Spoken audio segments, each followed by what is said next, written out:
friends, and thank you for joining us on Charting the Way Forward, where we deliver research-informed strategy and intelligence from across the Democratic coalition. This podcast is produced by Way to Win. I'm your host, Kerry Eleveld, and today I am joined by Jenifer Fernandez Ancona, co-founder at Way to Win.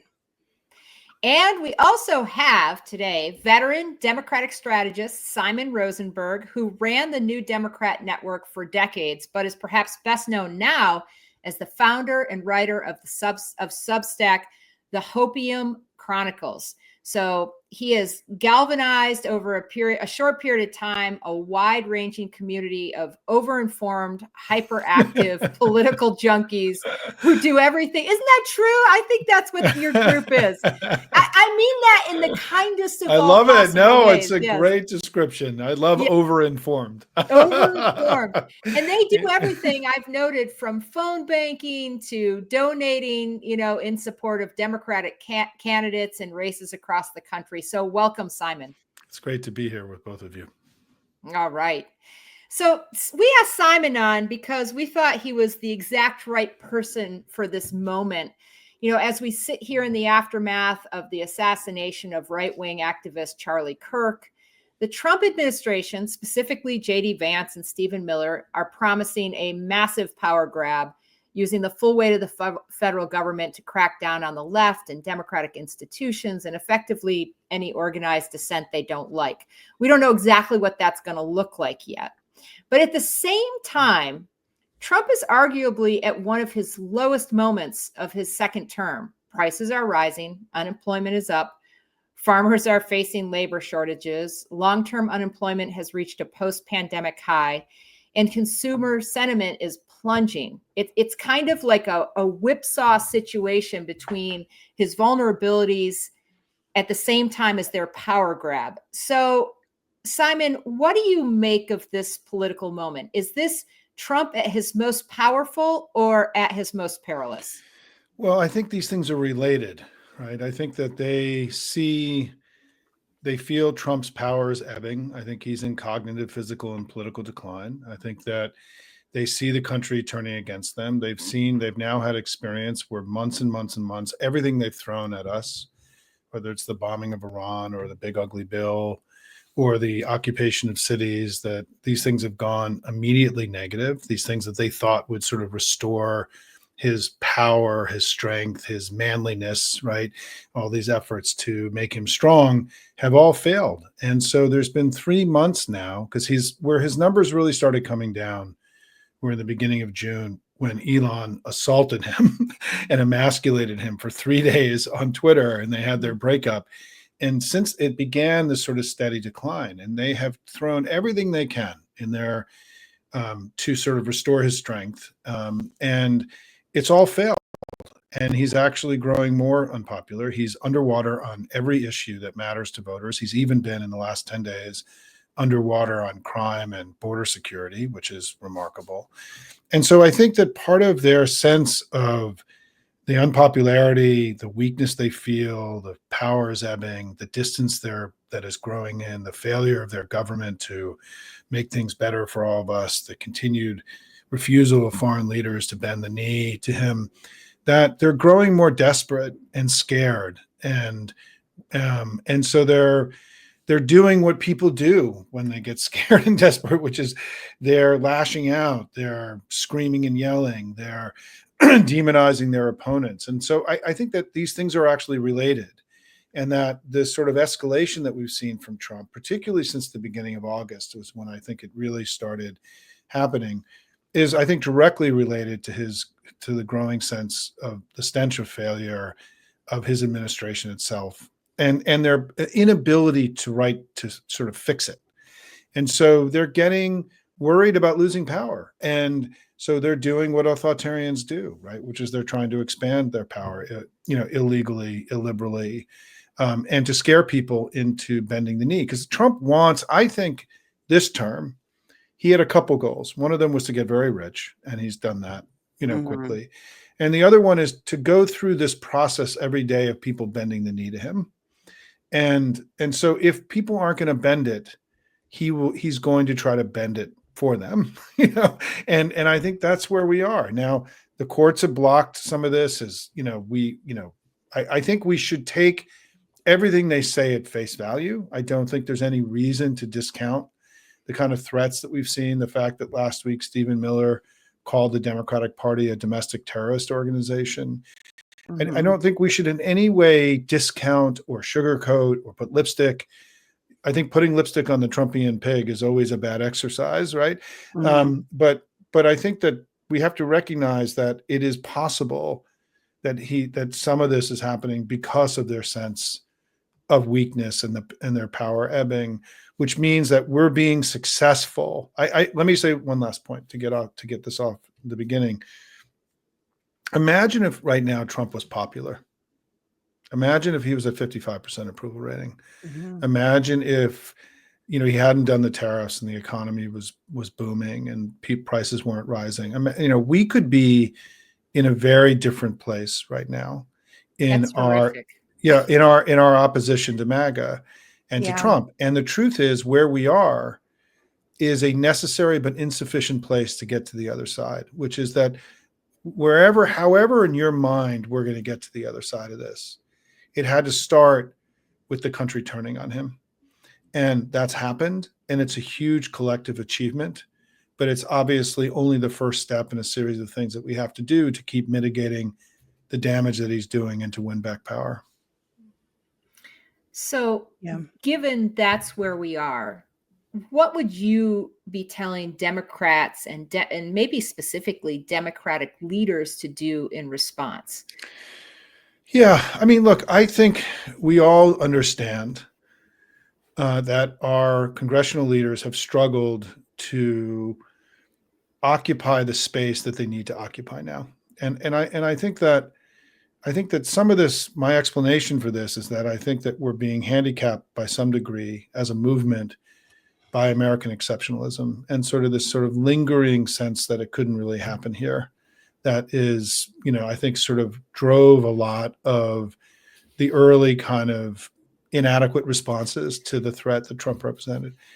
But I think that sort of place that people could go, that kind of soft comfort, that we can just sort of win it back in the midterms and everything will snap back and that it's really not going to be that bad. I think that place is no longer available to any reasonable person any longer. and that, that our leaders are being, history is calling them and they're going to need to answer, in the coming months because Trump is continuing to escalate. And while we're being very successful politically and electorally, and we can distinguish these things, where we're not being successful is mitigating the damage that he's doing, right? And we have to be able to do both. We have to try to more forcefully contest the information space every day against everything they're doing across all issues, not just singling out one single thing. That's kind of old think in my view. And to build a communications operation that's operating 24/7, 365, movement-wide, right? To more aggressively talk to the American people about what's happening, that he's doing, and to not give him the sense that we're not fighting, because when that happens, then they take more, right? Authoritarians need to have the pushback.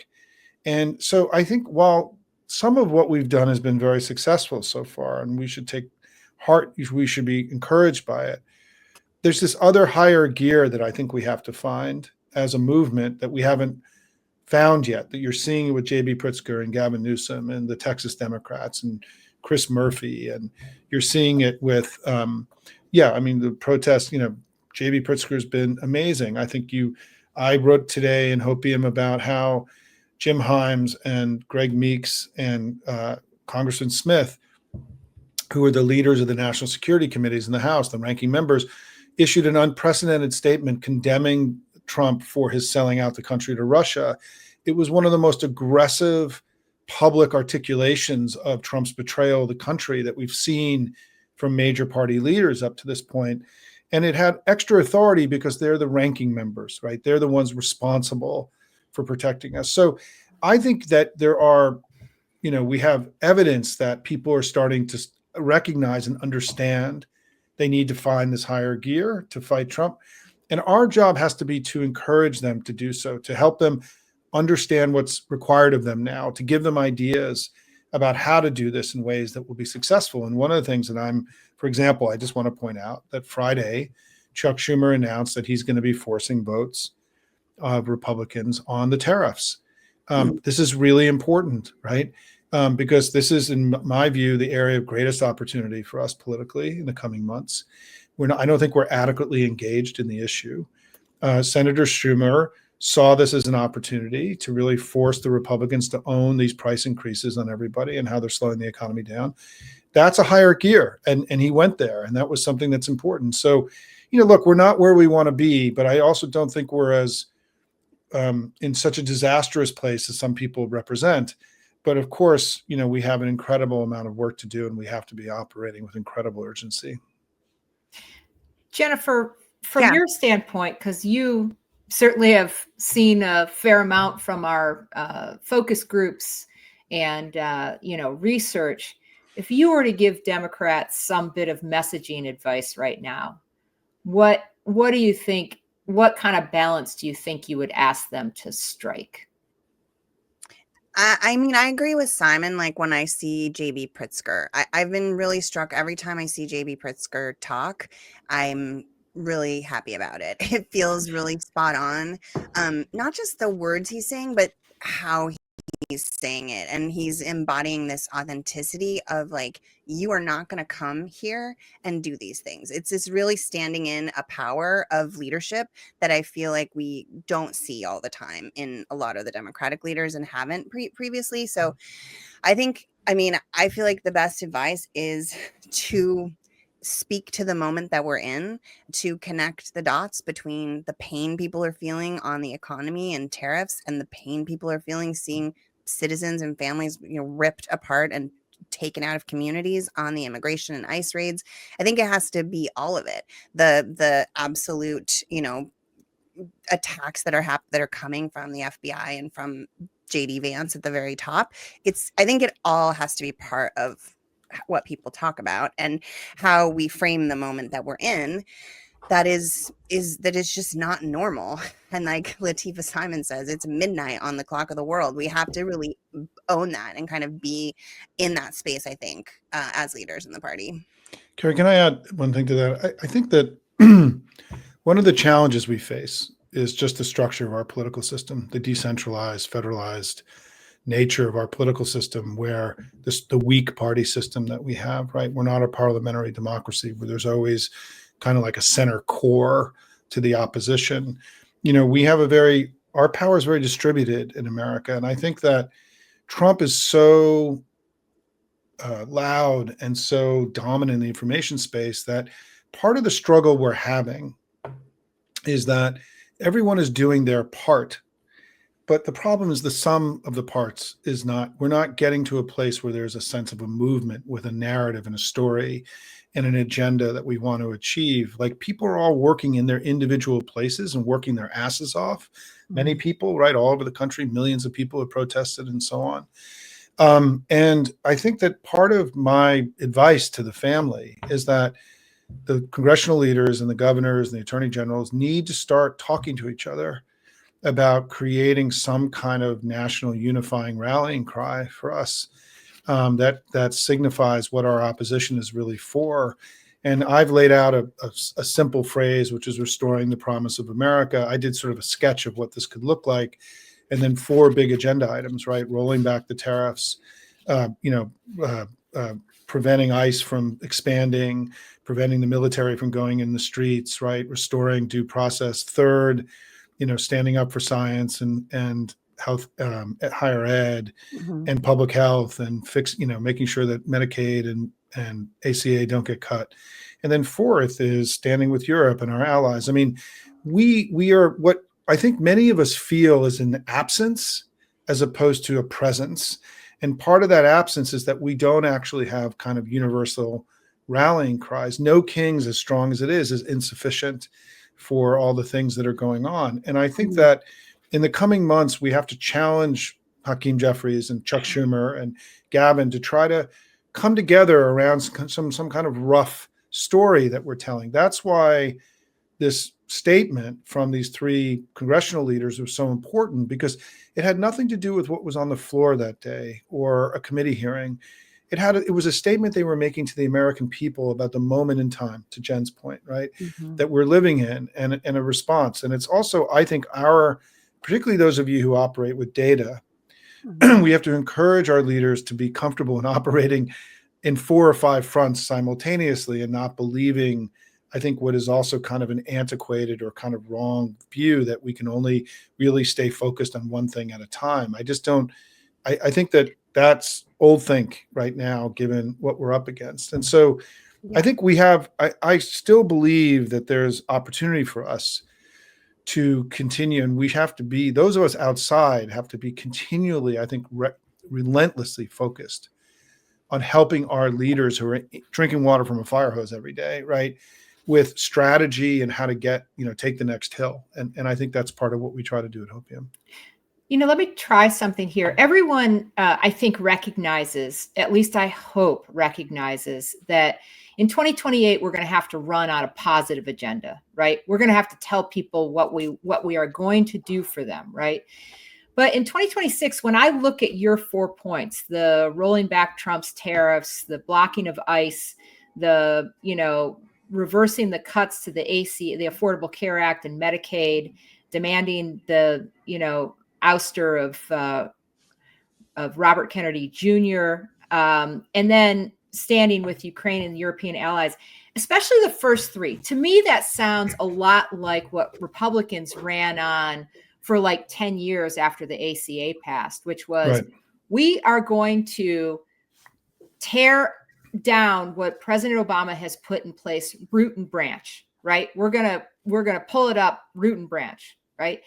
And I am wondering if for 2026, and maybe this is a step too far, but that's why we have the smart people on, is if we are going, is his agenda at this point so unpopular, given what it's done to prices, given what it's done, to the cost of living, that given the, sort of menace, the havoc that it's wreaking on the streets of our cities, is it enough to we're going to, to run on, we're going to roll back what Trump has done entirely. We're going to rip it out root and branch because it is wreaking havoc on our country, on our safety and security and whatever. I throw that to both of you. Jen, you want to start? I'm thinking about it.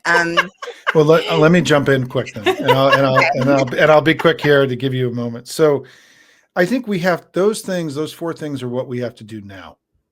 Where we're going to be a year from now, I don't know. And, but those are, in my view, those things that have to happen now, as proud, plucky patriots, as we call ourselves at Hopium World, that these are the fights that we need. I think we have to articulate more powerfully what it is we want to accomplish in these budget negotiations, right? Not just, Yeah. And I think the health that we've settled on healthcare, which is fine, but it's insufficient. I think to the moment we can be bigger than that, and particularly because it's not nearly as present in people's minds as costs are right now, which is really where I think we should be spending most of our time. But I think it gets to the question of, I also think we have to not be shy about understanding that in opposition, you're communicating your values and what you believe. And that by us saying that we don't believe that Donald Trump should have a private police force, we're reinforcing our commitment to democracy. By saying we don't think that Donald Trump should be promoting oligarchical tariffs and that we want, a fair shake for everyday people, right? That's a way of communicating that. By talking about standing up for science and higher ed and public health, right? We're taking the sides of working people against other interests. By standing against Russia and with our European allies in Ukraine, we're talking about defending democracy and rule of law and liberty all around the world.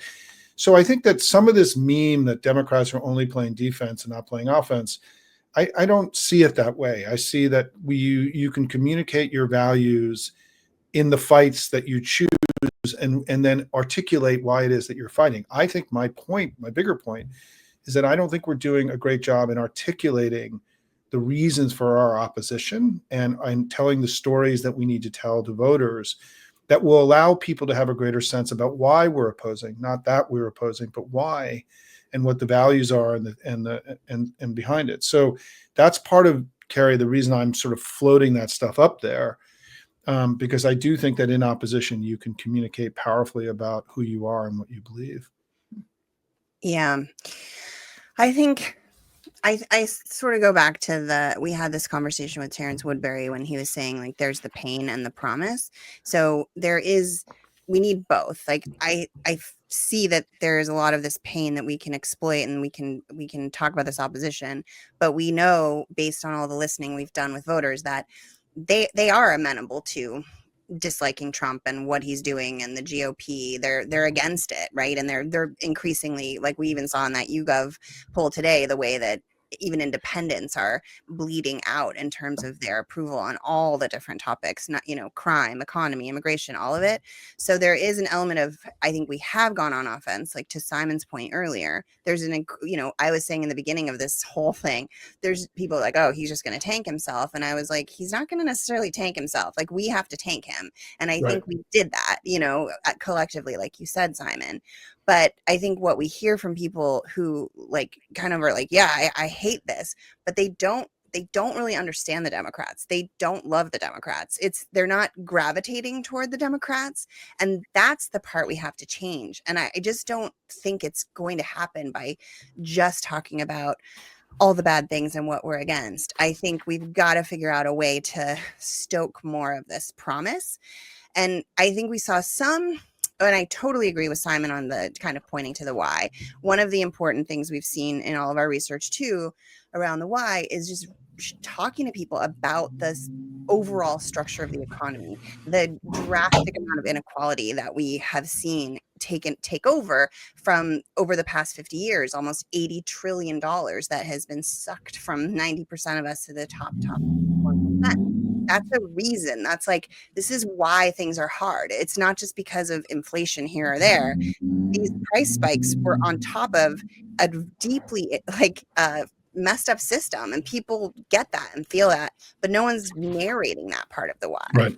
I think the other part of the why that we haven't been narrating is just COVID and coming out of COVID, and how that entire experience was, really intense. And there's a lot of kind of processed trauma.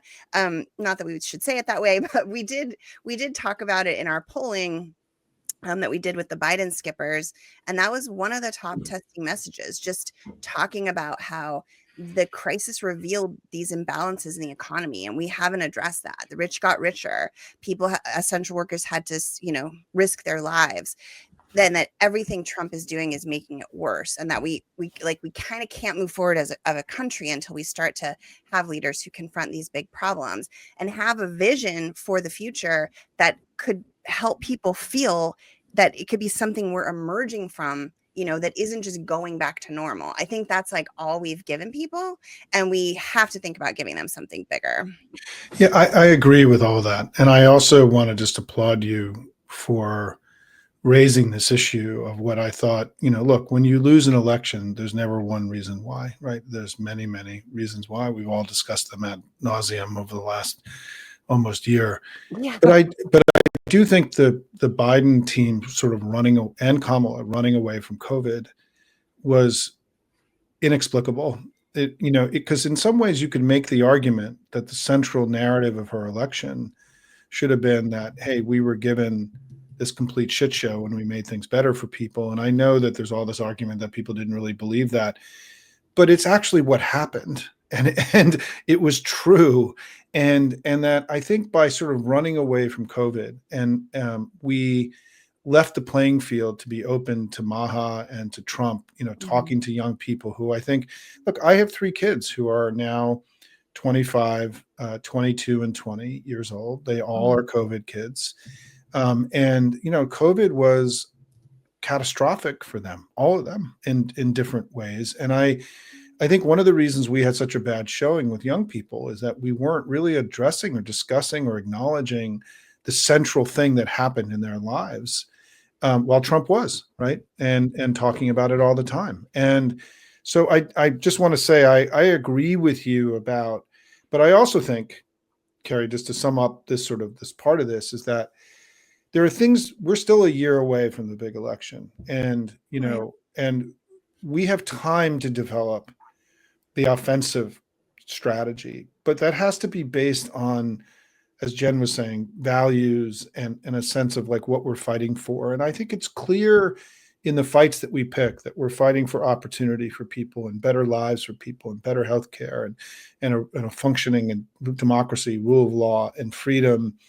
And that those are the things that we can, these are words and language and narratives and stories that we have to tell now to sort of then get to the agenda of 2026 and then the presidential. And I think that right now we're not close to that. What we are is that we have little areas of engagement, and we need to get a bigger, more holistic story that we're telling about why he's damaging the country and how we're going to come make it better for folks. I think this is, as Jen said, I just want to put an exclamation point on this. Something happened in polling today that we'll see if it's significant. I mean, what happens after a major event like the killing of Charlie Kirk, the tragic killing of Charlie Kirk, is that polling can bounce around. People get unsettled. And so you can see in the same period of time polls that are very divergent, and also things get choppy, right? But the Economist YouGov poll, which is sort of the sturdy weekly tracking poll that now comes out on Tuesday mornings, that's very well constructed and doesn't bounce around very much, saw Trump, all the interviews they did were Friday, Saturday, Sunday, Monday. So after the killing of Charlie Kirk, so in this very volatile period. And Trump went from -13 job approval to -18, the single biggest drop in his approval rating in any week. He's now at the lowest level recorded of his presidency. And with independents, he's at 19% job approval, 69% disapprove. This is a huge development because what it indicates, and we'll see if it comes up in other polling, is that every time Trump goes super strongman on us, right? The bombing of Iran, the invasion of LA, the invasion of DC, people reject it. Like there's this part of his presidency that a majority of the country is just like, we're not going there. Like, this is not what we want. We want a democracy. We want a president. We don't want a fucking dictator, right? And we don't want a crazy person creating chaos. And so we should be heartened that once again, an event happens where Trump asserts his manliness and his strong strength. And you get commentators thinking that he's somehow now restored his strength and his power, when the exact opposite happens, right? This happened with some of the memos we saw from Democratic consultants a few weeks ago, talking about how we should concede the fight on the occupation of DC and crime. In this poll, Trump is 42-49 on crime, and he's -26 with independents on crime. Those consultants who told us a few weeks ago that we need to be bowing the knee to Trump on crime and the occupation of DC, Right. need to come clean with how fucking wrong they were about what happened, what we've seen take place, because it was bad advice they gave to our political leaders a few weeks ago. Absolutely. I think one of the things that is true is that, you can do all this kind of polling and research in different ways, but there's also what just is salient out there. It's what people are seeing. People are ingesting up to 8 hours of digital media per day on average. And when they're doing that, they're seeing the visuals, the videos of what's happening in DC, and that is affecting them. And I feel like part of our job is to put an exclamation point on it, or, make sure that we're showing our leadership and how we think about it. So the directive to not talk about that, avoid it, because it's not the most popular, or it doesn't get the highest ranking on these messages that we tested all together. It's just everything that's wrong with our politics. And I think in order to win going forward, we just have to completely uproot that and upend that. We have to be guided by patriotism and courage right now, right? I mean, this is what the time requires: caution, listening to people who test ads in some kind of, black box, way. Like, we have to reject that as a mechanism for determining, given that we're in unprecedented circumstances. No Americans have ever been in a moment like this in our history. And, we need to step up and not play it safe. And to your point too, we like to say this country was founded on stopping tyranny. Like, it's in our DNA. And so that is what we're seeing when we're seeing people react this way and take these actions. We have to keep tapping into that.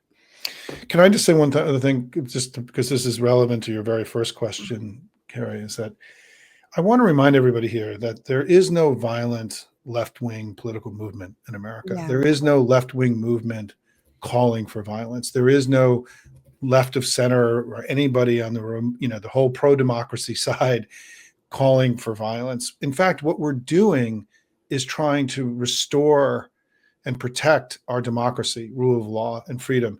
We've had tens of millions of people march and Tesla protests, Tesla takedowns, without a single incident of any kind, right? The most peaceful protest that one could possibly imagine, right? We're expressing our opposition to Trump through debates and discussions like this, by funding campaigns, by volunteering, by writing postcards. Everything we're doing is reinforcing the integrity of our democratic system, not undermining it.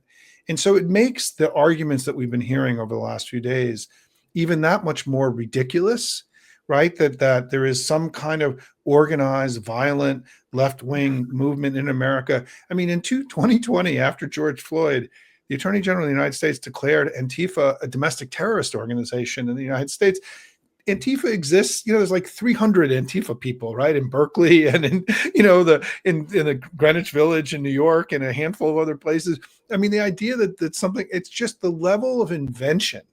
Yeah. Because they know that the radicals and the people that are who are the dangerous ones are coming from their side. It's not people on our side. And we have to be very aggressive about this, because I'm very proud of how our family has responded to this threat to our democracy. We, working as proud patriots, have stood fast and operated completely within the way you're supposed to respond to something like this in a democratic system.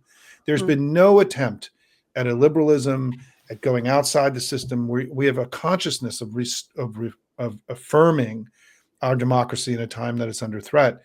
And we should be incredibly proud of that as a family and a movement, and not give 1 inch on these ridiculous attacks that they're leveling against us in recent days.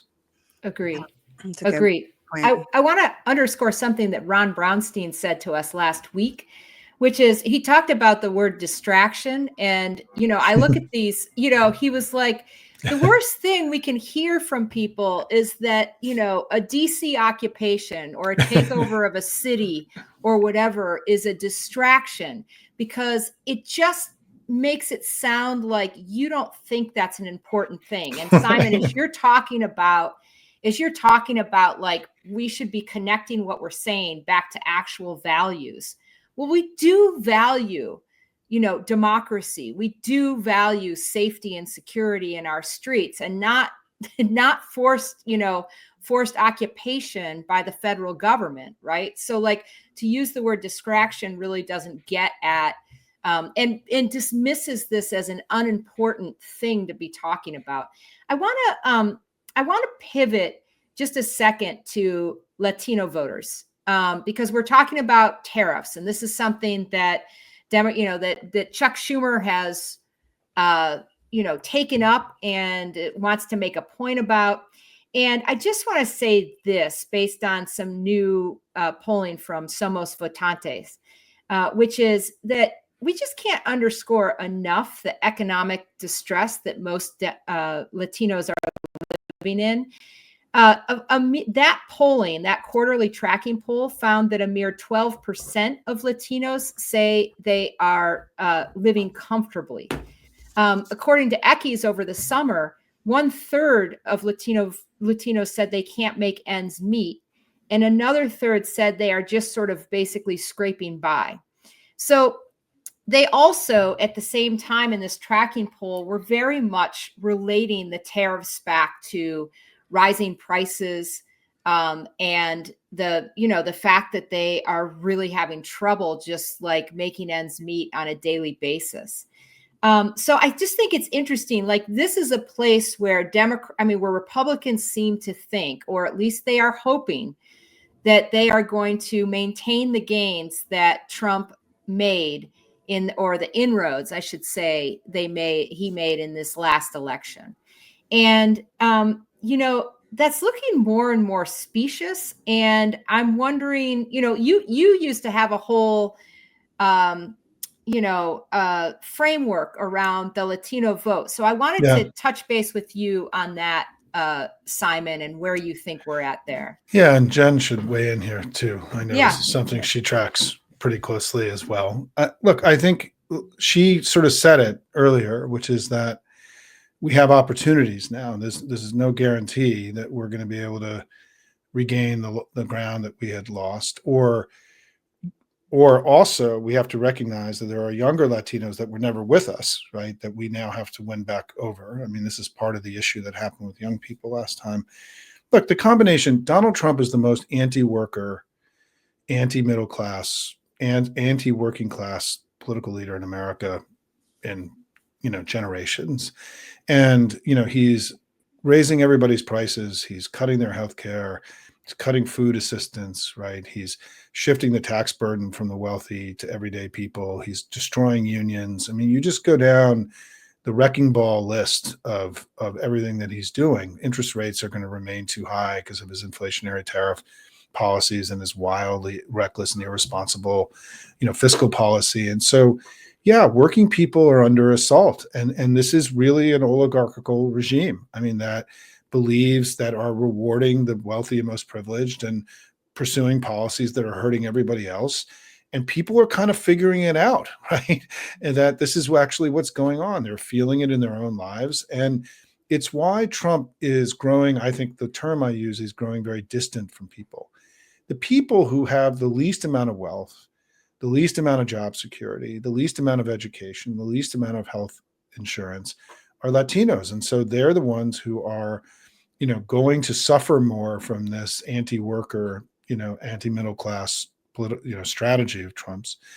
And you add onto that this unbelievable assault on, now government sanctioned, Supreme Court sanctioned assault on people that are brown skinned, that there's now open season, that due process still exists for white people, but no longer for Hispanic people, that, that this is an assault on the Hispanic families. And what I interviewed Ruben Gallego last week, who had a very successful campaign in Arizona and has been raising the alarm about what happened with younger Latinos in the election. And he said that, look, in his view, that for all those young people that thought it was kind of cool to be for Trump, that's not something that's available to them anymore.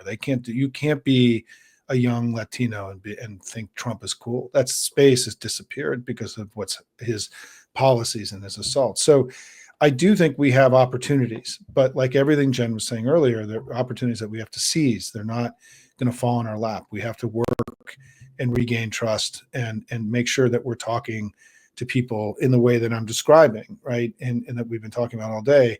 I will say one reason this matters so much, right? In addition to obviously just the 2026 battleground, where we longer term, because of the population shifts in the United States, we're going to lose some of our electoral college votes in the next reapportionment that takes place, the next redistricting that takes place in 2032.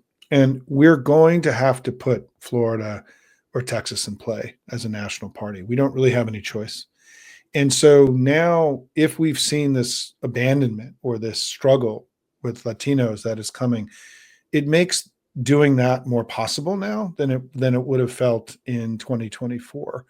And so, this is significant because part of what made us a successful national party, and again, we averaged 51% of the vote from 2008 to 2020, the best showing we'd had as a national party since FDR's 4 elections, was the strength of our success with Latino voters and young people, which unraveled in 2024. And it's essential that we work to at least, I won't say, it's something Jen said earlier, we're not going to reestablish the coalition that we had, but we have to build a new coalition with Latinos and young people that was not present for us in 2024. Yeah, I agree with all of that. I think, some of the context is like, yes, the whole community is kind of swimming in a lot of disinformation. The media ecosystem, the media they're ingesting is really broken, and we have yet to really counter that in a serious way. So we have to do that. But number two, a lot of the infrastructure and apparatus that has been built over the course of the last several, couple decades has been immigration focused. And that's like missing a key piece of what Latinos want to talk about, which is this broader economic affordability issues, how the actual populist contrast to see what these certain billionaires are doing. That story, I don't feel that story has been told at the scale it needs to be told in the Latino community. And we see that in even the work we've done this past year, because we've been doing work in South Texas, nationally, and in New Jersey around Latino voters who had kind of slipped to Trump and or didn't vote in the last election.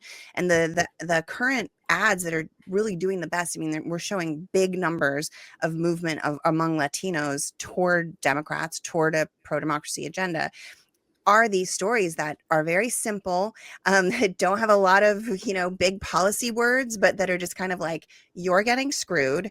They're giving all the money to rich people. It's a bunch of bullshit. We know that you have an aspiration for the kind of world we want. We all want to have a better life. They told you these lies, and now you're feeling the suffering and the pain of it. And that just basic story, we've told it in a few different kind of ways, is really working right now. And I think more, campaign leaders, more people who control big budgets have to start telling that story to Latino voters in this way at a bigger scale than we have ever seen before. Listen, I ran the first national media campaign in Spanish in 2004. Jen, I think that's around the time we met back then. Is that, and we, Sergio Bendixen, who was the great architect of that campaign, said that, for an immigrant family values are having a good job, having access to healthcare, and having access to good schools. And that, that's where we fought. That's in 2004, over 8 months of advertising. We lived, and and I don't know the Spanish term, and I apologize, I don't speak Spanish, but our tagline was, with Democrats, you get a better life. Mm-hmm. And it was all about that. With us, you get a better life. And I still think, to your point, Jen, that this could work for all voters, right? Yeah. I think that this idea that like we are relentlessly focused on making your life better and the other guys are not, is kind of like very, I was very proud of that campaign. I mean, the English, we ran an English campaign that was separate from that campaign that was called Restoring the Promise of America. Yeah. And so we had two phrases that I still think are very salient for our current moment all these years later. But I do think keeping it simple, it's been interesting if you read the press releases from the Spanberger campaign and the Sherrill campaign, and I even just interviewed Roy Cooper, and I've been interviewing other candidates who are running, they all are keeping it kind of simple right now, right? Like, he's raising your prices, he's making your life harder, and I'm going to fight like hell to make it better. And, I think this is we're on strong ground, because it is astonishing. I want to just come back to something we discussed earlier. Trump's decline in polling is shocking, how far he's fallen. And, and given sort of the impression in the national media of how strong he is and how manly he is, right? And how much he controls everything. He's lost the ability to persuade voters, right? The thing that's happened is his persuasion ability is gone. The intensity of opposition now is very high. So it means that I view this as that, for almost 55% of the country is basically just not available to him anymore. And that his ceiling is, back to where it was, in 2016, 2017, 2018. And we have to keep driving that down. But I think that people are pissed, and they feel, to your point, Jen, the other thing you mentioned is that they feel betrayed and lied to, because they were, by the way. Yeah. He said he was going to lower prices, and the first thing he did was put outrageous tariffs on everything. So he is a fucking liar, and we should call him out on it. And I do think the concept of betrayal is a very important part of our orientation going forward, because it gets to him being a con man and not trustworthy, and undermines the strongman brand, right, of him. And so I think betrayal is a word that I use a lot in my own commentary. Yep. Can I do a quick lightning round question, which is just, and then we're going to go to our 3 media pieces question. But I just have to ask about the looming shutdown. There's, a sense on one side that, hey, Republicans are not doing so hot right now. Neither is Trump. So maybe we don't want to shut the government down. And so we should just give the votes. Democrats should just give the votes to not shut the government down, because we don't want to upset the apple cart. And then there's, another school of thought, which is we want to play hardball on, these and on getting Republicans to make concessions on their cuts to the Affordable Care Act, which seems very important. But also, it's an opportunity to have a messaging moment too. Yeah. Make a value statement, as you might say, Simon. So what do you think we should do here? And we do have to cut a little bit short, but I just wonder what you would. Yeah, I'll be quick. I think what I articulated in my 4-part agenda is that I think that should be our agenda going into the budget negotiations. Oh. And then use it to get as much of that agenda as possible, right? Because it's not just going to be the continuing resolution at the end of September. There has to be an actual budget passed. Yeah. The continuing resolution is just keeping the government open temporarily. But then the real negotiations begin, which is over the final budget. And I think that we should just have an agenda. We tell the Republicans, this is the stuff we want, and we're going to come into the negotiations fighting like hell as much as possible. I don't think shutting the government down should be our aspiration. I think we should be trying to pass, get as much of our agenda as possible, and then have that and use it, yes, to your point, Kerry, as a messaging moment, that these are the things that we believe in opportunity, right? We believe in democracy. We don't believe in a private police force, and that, these are things that are, that we're going to fight against. We want to fire Robert Kennedy, right? I mean, these things can be on our list of things. And so I think the conversation around this in the family has gotten a little backwards in some ways, and that it's not about government shutdowns. It's about, like in any set of negotiations, getting as much of your agenda as possible. And that's why the agenda should be bold and broad and not narrow and small. Because if it's narrow and small, you're conceding on all those other points before you even begin the negotiation. I like it. So 3 things that you're into. It can be podcasts. It can be a TV show. It can be books that you're reading. How are you spending your all the downtime you have, Simon? Jen, you want to go first, or is that? Oh no, it's you. Go ahead. It's I get to do okay. Okay, yeah. So this is a great question. One is in terms of just TV and movies. I'm a science fiction nerd, and having had over the last few months Dune, Foundation, Alien Earth, right? Like it's been, a festival for, on TV for science fiction nerds. And so I want to just acknowledge that. And if you haven't watched Alien Earth, the premise of it in the future is that there aren't countries, there are 5 corporations that rule the world. Mm-hmm. And so, I think they were thinking Google, Facebook, right? Like so on. So it's great TV, amazing TV. Second, I just finished the Gabrielle Lon series, which is a great classic kind of action book that I love. It's an annual event, and he's now a retired Israeli spy, but he paints, and he lives in Venice. It's just phenomenal literature that I love. And then other media that I've just been, I've been part of my way I'm staying sane is I love baseball. And so I've been spending a lot of time with baseball, even though the Nats suck and it's been really hard. It's baseball is still like a happy place that I get to go. That's awesome. Love baseball. I have the college football bug. So that's where that's my happy place is trying to follow my team through the ups and downs of a season. All right. Well, let's leave it there. Thank you, Simon, for Simon Rosenberg, for bringing your decades of wisdom to this moment. And Jenifer, as always, for your deep understanding of Democratic voters and where we need to go with the electorate. This has, I think, been a super helpful conversation and a challenging moment for us. And as always, thank you to our listeners. I do encourage people, rate and review us. I mean, we're doing pretty good. We got 4.6 stars, but we can get to 4.8.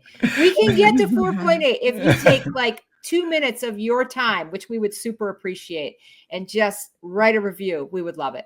And with that, we will see you next Thursday. Until then, do good, be well, hug your loved ones, and please tell your dog I say hi.